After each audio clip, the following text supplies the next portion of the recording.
Un encuentro con su palabra, porque secase la hierba, marchitase la flor, mas la palabra de Dios permanece para siempre. Con ustedes, el doctor José Ricardo Arias Quintero.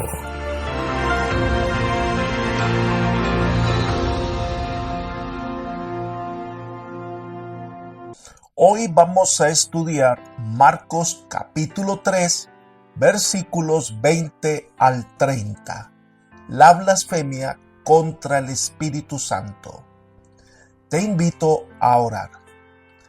Padre nuestro que estás en el cielo, alabado, glorificado y exaltado sea tu santo nombre. Gracias te damos, Señor, porque tu amor, tu misericordia y tu bondad nos guía constantemente. Por eso, en este momento, al abrir la Escritura, solicitamos la presencia de tu Espíritu entre nosotros, que Él sea nuestro guía en el estudio de tu palabra. Gracias, Señor, por tus bondades y gracias por concedernos tu bendición, pues lo pedimos en el nombre de Jesús. Amén. La siguiente sección del capítulo 3 del libro de Marcos tiene que ver con las acusaciones que tiene que enfrentar Jesús de que él hacía los milagros, según los fariseos, en nombre de Belcebú. Y de esta manera explica lo que significa el pecado contra el Espíritu Santo. Esta sección va desde el versículo 20 hasta el 30. Comencemos con los versículos 20 y 21. Y volvieron a casa, y se juntó de nuevo tanta gente que ni siquiera podían comer pan. Cuando lo oyeron los suyos, vinieron para prenderlo, porque decían, está fuera de sí. Algo interesante en la narración de Marcos, que a diferencia de Mateo, no registra el Sermón del Monte. El Evangelio de Marcos trata principalmente con lo que Jesús hizo y no con sus enseñanzas. Solo dice que cuando terminó el trabajo de llamar a los 12 como sus discípulos, simplemente al terminar el día regresaron a casa. Probablemente la casa de Simón Pedro en Capernaum. Y nuevamente la llegada de Jesús a Capernaum causó una conmoción de gente que venía donde él estaba para ser sanados. Quizás venían de comarcas cercanas trayendo los enfermos. Vino tanta gente y era tanto el trabajo que no tenía tiempo para comer. Estas noticias de la obra de Jesús, que estaba tan atareado, y además las acusaciones de los fariseos, que según eso hacía las obras en nombre de Satanás, inquietó a la familia de Jesús, a los hermanastros de Jesús, quienes hablaron con María y le dijeron que estaba fuera de sí, es decir, mentalmente desequilibrado. Y esto preocupó a la familia, que decidieron ir a Jesús y traerlo de regreso a casa. Elena de White comenta: los hijos de José distaban mucho de tener simpatía por Jesús en su obra. Los informes que llegaban a ellos acerca de su vida y labor los llenaban de asombro y congoja. Oían que pasaban noches enteras en oración, que durante el día le rodeaban grandes compañías de gente y que no tomaba siquiera tiempo para comer. Sus amigos estaban convencidos de que su trabajo incesante le estaba agotando. No podían explicar su actitud para con los fariseos y algunos temían que su razón estuviese vacilando. Sus hermanos oyeron hablar de esto y también de la acusación presentada por los fariseos de que echaba los demonios por el poder de Satanás. Llegaron a la conclusión de que se le debía persuadir y obligar a dejar de trabajar así, e indujeron a María a unirse con ellos, pensando que por amor a ella podrían persuadirle a ser más prudente. Libro El deseo de todas las gentes, página 288. Así que se dispusieron a ir en busca de Jesús para persuadirle de dejar de enseñar y dejar de hacer lo que estaba haciendo.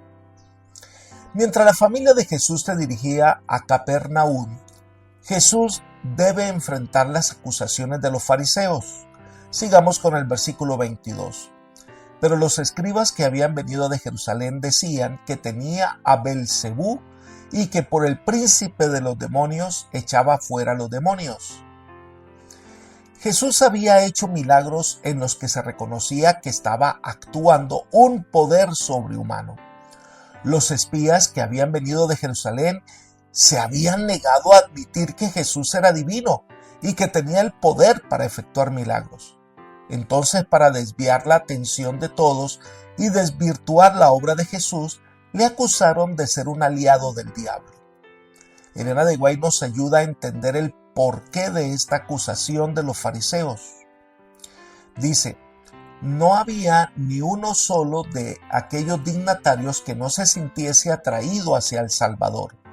Habían oído en su propio corazón la voz del Espíritu que le declaraba el ungido de Israel y los instaba a confesarse sus discípulos. A la luz de su presencia habían comprendido su falta de santidad y habían heredado justicia que aquellos no podían crear. Pero después de rechazarle, habría sido demasiado humillante recibirle como Mesías. Habiendo puesto los pies en la senda de la incredulidad, eran demasiado orgullosos para confesar su error, y para no tener que confesar la verdad, procuraban con violencia desesperada rebatir las enseñanzas del Salvador. La evidencia de su poder y misericordia los exasperaba. No podían impedir que el Salvador realizase milagros, no podían acallar su enseñanza, pero hacían cuanto estaba a su alcance para representarle mal y falsificar sus palabras. Sin embargo, el convincente Espíritu de Dios los seguía y tenían que crear muchas barreras para resistir su poder. El agente más poderoso que pueda ponerse en juego en el corazón humano estaba contendiendo con ellos, pero no querían ceder. Deseado de todas las gentes, página 289. Así que la razón de estas acusaciones no era que no tuviesen evidencia para reconocer quién era Jesús, sino que simplemente ellos, por orgullo, no querían reconocerlo como el Mesías. Jesús no va a entrar en discusiones filosóficas o teológicas, lo lleva a su propio pensamiento para que se den cuenta de su propio error. Sigamos con los versículos 23 al 27. Y habiéndolos llamado, les hablaba en parábolas. ¿Cómo puede Satanás echar fuera a Satanás? Si un reino está dividido contra sí mismo, tal reino no puede permanecer. Y si una casa está dividida contra sí misma, tal casa no puede permanecer. Y si Satanás se levanta contra sí mismo y se divide, no puede permanecer, sino que ha llegado su fin. Nadie puede entrar en la casa de un hombre fuerte y saquear sus bienes si antes no lo ata. Solamente así podrá saquear su casa. Jesús usa dos ilustraciones para mostrar la deficiencia de los argumentos de los fariseos. La primera ilustración que usa es el reino dividido. Lo primero que hace el Señor es llevarlos a reconocer que hay una lucha entre dos reinos, el reino del mal y el reino de Dios. En una guerra, si un reino quiere prevalecer, su ejército debe estar unido en propósitos y en planes. Si cada uno hace lo que le parece, ese reino no va a prevalecer. Un reino dividido caerá.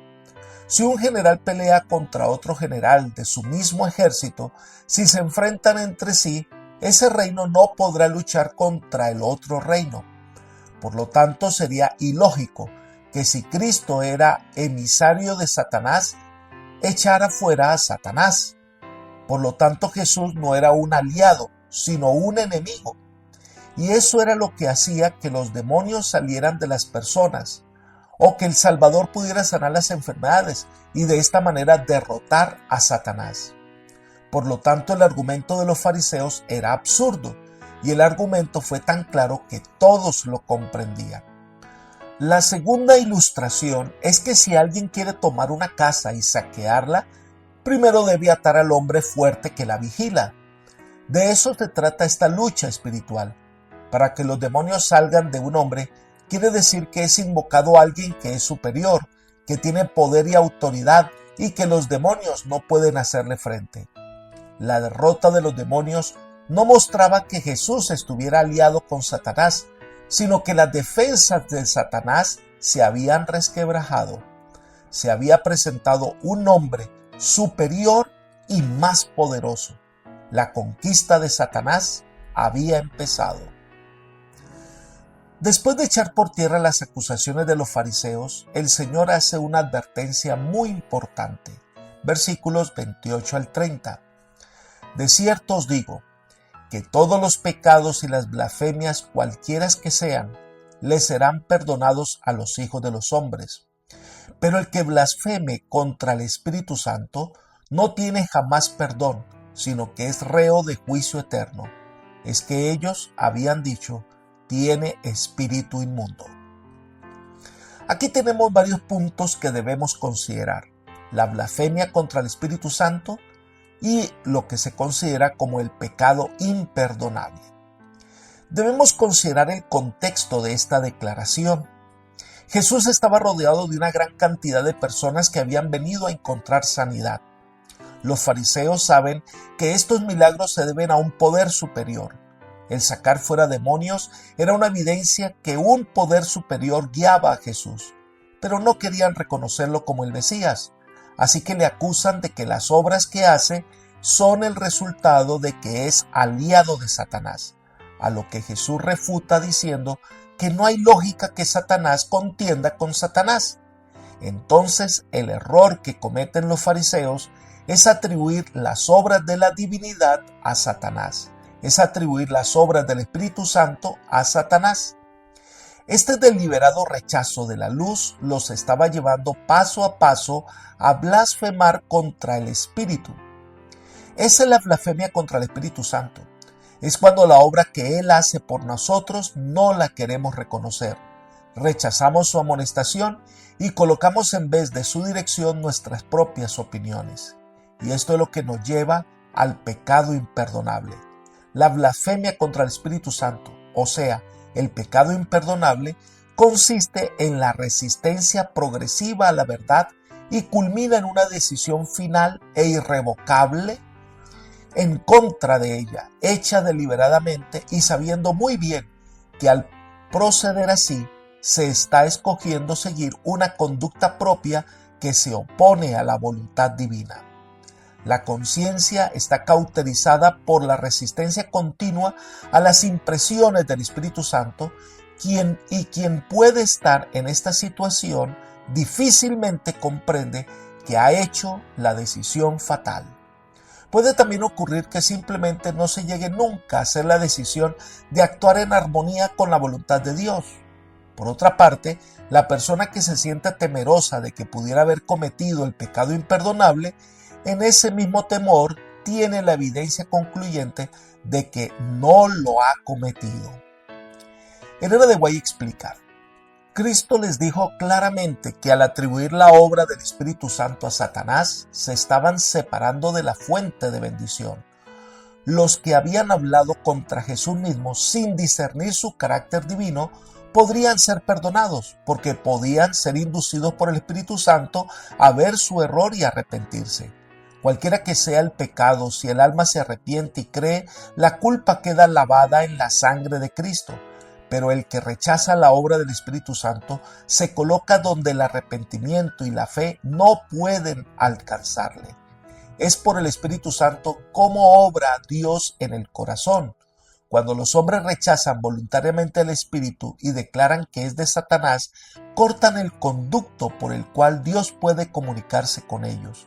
Cuando se rechaza finalmente al Espíritu, no hay más nada que Dios puede hacer para el alma. Deseo de todas las gentes, página 288.